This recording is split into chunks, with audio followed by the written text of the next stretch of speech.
வணக்கம் நண்பர்களே, நான் உங்க கிச்சா பேசுறேன்.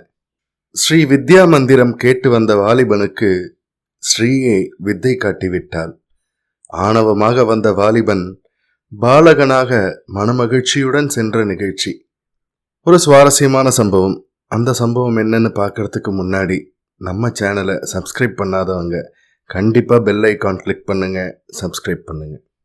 இளம் வயது பையன் பழத்தட்டுடன் வந்து பவ்யமாக மகாபெரியவாளுக்கு நமஸ்காரம் செய்தான். நீங்கள்தான் என்னோட குரு என்றான்.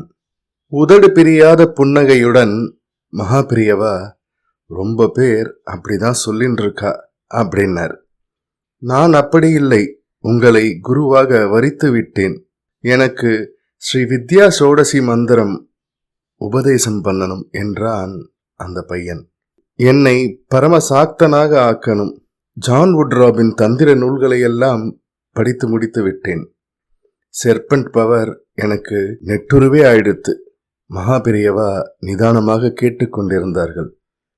நீ இப்போ என்ன சாதனை பண்ணிட்டு இருக்கே என்று கேட்டார் மகாபெரியவா.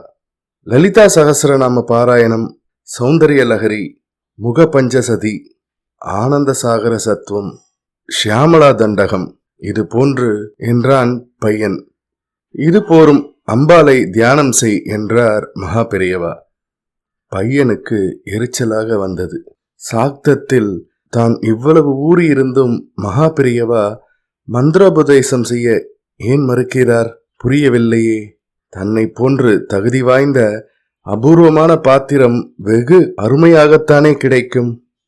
மகாபெரியவா எனக்கு கட்டாயம் மந்திரோபதேசம் செய்யணும்.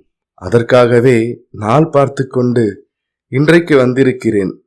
உபதேசம் பெறாமல் போக மாட்டேன் என்றான் கடுமையான குரலில். மகாபெரியவா சிறிது நேரம் மௌனமாக இருந்தார்கள். உனக்கு பசிக்கிறதா என்று கேட்டார் மகாபெரியவா. இல்லை என்றான் பையன். பசி எடுத்தா என்னென்ன சாப்பிடுவே என்று கேட்டார் மகாபெரியவா. சாதம், குழம்பு, கூட்டு, கறி, அவியல், அப்பளம், ரசம், மோர் என்றான் பையன். மகாபெரியவா உடனே, உங்க அம்மா நீ பிறந்த அன்றைக்கே சாதம் போட்டாளா என்று கேட்டார். இல்லை என்றான் பாலகன். பால்தான் கொடுத்தாள் என்றான். அப்புறம் கொஞ்சம் கொஞ்சமாக சாதத்தையும் பருப்பையும் வெறுமன பிசைஞ்சு ஊட்டினாள். அப்புறமா இட்லி, தோசை, சாம்பார், வெண்டைக்காய் கறி, புடலங்காய் கூட்டு, இப்படித்தானே என்றார் மகாபெரியவா. ஆமாம் என்றான் பையன். ஏன் அப்படி செய்தா? பிறந்த உடனேயே சாதம் ஊட்டிருக்கலாமே என்று கேட்டார் மகாபெரியவா. ஜீரணமாகாது, குழந்தைகளுக்கு ஒத்துக்காது, கெடுதல் பண்ணும் என்றான் பையன். இடையில் யார் யாருக்கோ பிரசாதம் கொடுத்தார்கள்.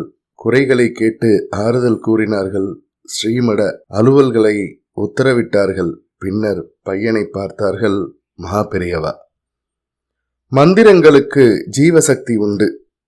கண்ணுக்கு தெரியாத தெய்வீக அலையாக தேகம் முழுவதும் பரவும்.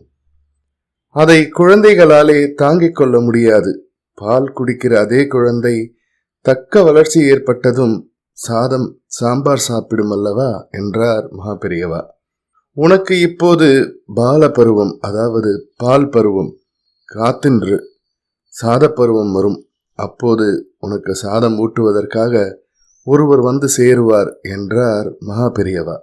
ஸ்ரீ வித்யா மந்திரம் கேட்டு வந்த வாலிபனுக்கு ஸ்ரீயே வித்தை காட்டிவிட்டாள். ஆணவமாக வந்த வாலிபன் பாலகனாக மனமகிழ்ச்சியுடன் சென்றான். ஜெய ஜெய சங்கர ஹர ஹர சங்கர. இந்த பதிவு உங்களுக்கு பிடிச்சிருந்தா லைக் பண்ணுங்க, ஷேர் பண்ணுங்க, கமெண்ட் பண்ணுங்க. மறக்காம பெல் ஐகான் கிளிக் பண்ணுங்க, சப்ஸ்கிரைப் பண்ணுங்க. நன்றி அன்பர்களே.